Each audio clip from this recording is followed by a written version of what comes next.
aqui os itens da organização, só pra gente organizar, né? Adoro organização, gente. Então vamos lá. O que você tem que fazer primeiro? Definir. Tá muito pequeno, né? Vamos colocar as etapas aqui para vocês anotarem aí na casa de vocês ou para vocês visualizarem. Vocês vão definir o dia de fazer. Depois, vocês vão definir a receita. Vão verificar os ingredientes. Ver se tem todos em casa. Recapitulando, hein, gente? Verificou se tem os ingredientes? Tem, beleza. Você pode separar os seus ingredientes no dia anterior. O mix. Separar o mix no dia anterior. Na hora de fazer a receita, você vai separar todos os ingredientes na bancada. Na bancada, para ter mais agilidade e segurança na hora de executar. E na hora de executar, propriamente dito, você vai fazer somente isso, com foco. Você não vai ficar fazendo outras coisas. Você vai fazer só isso, tá? Beleza, isso aqui é organização. Agora a gente precisa de planejamento. Planejamento para quê? Minha caneta tá acabando a tinta, gente. Planejamento. Para quê? Quantas vezes eu tenho que fazer essa receita?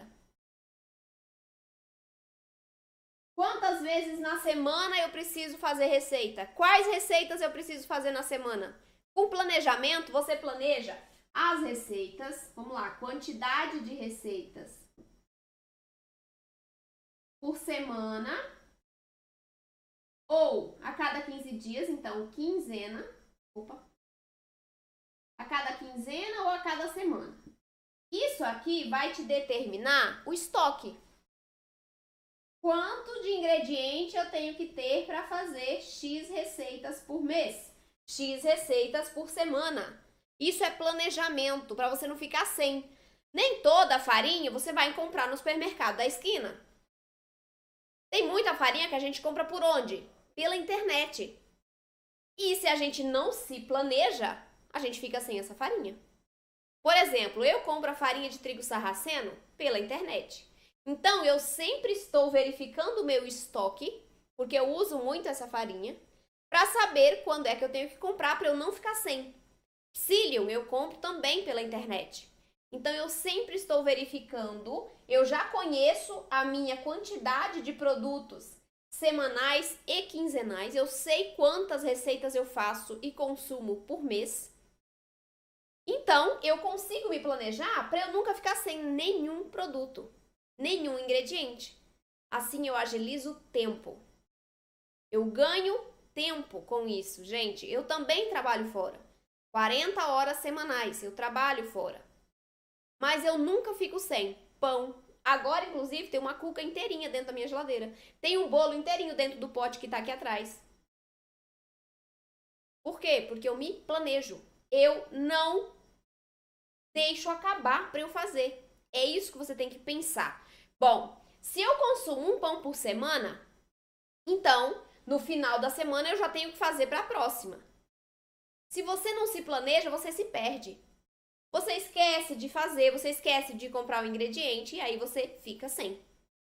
E quem precisa se alimentar sem glúten e sem leite, por necessidade, não pode ficar sem receita.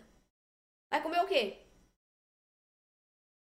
Quem tira por opção, até, né, pode ali sair da dieta para poder comer um pão quando não tem em casa. Mas a gente que tem a necessidade, que não pode de jeito nenhum comer fora, porque tem contaminação cruzada, porque os produtos não são saborosos, porque são caros, porque não tem opção, a gente precisa se organizar e a gente precisa se planejar. Eu tô me rabiscando aqui. Para poder não ficar sem. Senão a gente vai ficar passando fome. Nossa, Gabriela, que forte, passando fome. Passando fome! Vou te contar uma história. Quando eu comecei a fazer a minha dieta sem glúten e leite por conta da minha restrição alimentar, Eu não sabia fazer nada. Eu não encontrava para comprar. Tinha uma loja aqui, bem longe da minha casa, que vendia. Eu não tinha carro, eu não tinha como ir, só se eu fosse de ônibus, mas eu trabalhava o dia inteiro. E era muito mais distante, então não tinha como eu ir comprar com frequência. Quando eu não levava algum tipo de lanche na bolsa, eu passava fome. Porque eu não podia comprar nada fora. Tudo era contaminado. Quando eu levava o lanche, eu planejava, por exemplo, eu vou ficar até às 16 horas no trabalho, então saindo eu volto para casa e como. Aí dava um imprevisto no trabalho, eu tinha que ficar até às 18. Chegava em casa, 19h30, né? Vinha de metrô, eu vinha de metrô na época. E aí? Tarde inteira sem comer, chegava em casa à noite já, com fome, porque não tinha nada para lanchar. Não é exagero, não, é verdade. É verdade. Hoje eu não passo mais por isso. Por quê? Porque quando eu saio de casa eu levo minha marmita cheia. Eu ando de marmita sim, levo almoço, café da manhã, lanche, tudo. Porque eu não passo mais vontade nem fome, porque eu tenho tudo em casa. Então é só fazer e levar. E eu consigo fazer tudo que eu quero com organização e planejamento. E vocês também conseguem. É só fazer isso aqui, ó. Se organizem, se planejem. Ah, não, mas como que eu vou deixar o meu pão por uma semana? Meu pão não dura uma semana. No dia seguinte ele tá duro. E aí a gente tem algumas coisas para discutir. Quem é que faz receitas ali num dia e no outro o pão tá duro? Coloca aí no chat para eu saber. O pão no outro dia fica seco, fica duro, esfarela. Quem tem essa dificuldade? Como é que eu vou fazer um pão durar uma semana se fica duro? E aí a gente tem algumas coisas para pontuar sobre isso. Primeiro, se seu pão fica duro no dia seguinte, mesmo embalado, sua receita está errada. Pão de forma. O pão francês é uma exceção, porque o pão francês ele é mais sequinho, então sim, ele vai ficar mais firme. Ele não fica duro no dia seguinte, não. Mas ele fica assim um pouquinho mais firme, por conta do mix de farinhas e do teor de umidade que a gente coloca naquela massa. Só por isso. Agora, pão de forma e fica duro no dia seguinte, tá errada a receita. Sua receita ela precisa estar equilibrada, tá? Para você ter um resultado macio, fofinho e delicioso. Considerando que você esteja fazendo uma receita equilibrada, depois que você faz o pão, você precisa conservar corretamente esse pão. E o bolo também, tá? Isso vale para bolo também, não é só para pão, não.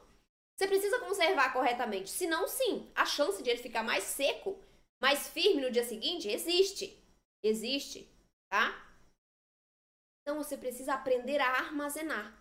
Como é que você faz, Gabriela, para ter um pão por uma semana? Estão vendo ali essa parte da geladeira de cima? Freezer. Eu congelo o pão no dia que eu faço, para não ter problema. Nossa, mas congelar o pão fresco? Sim, o pão fresco. Por quê? Porque a partir do momento que eu descongelo esse pão fresco, aqueço esse pão fresco para consumir, ele fica com as mesmas características do dia que eu o fiz. Macio, fofinho, úmido, com elasticidade, não esfarela.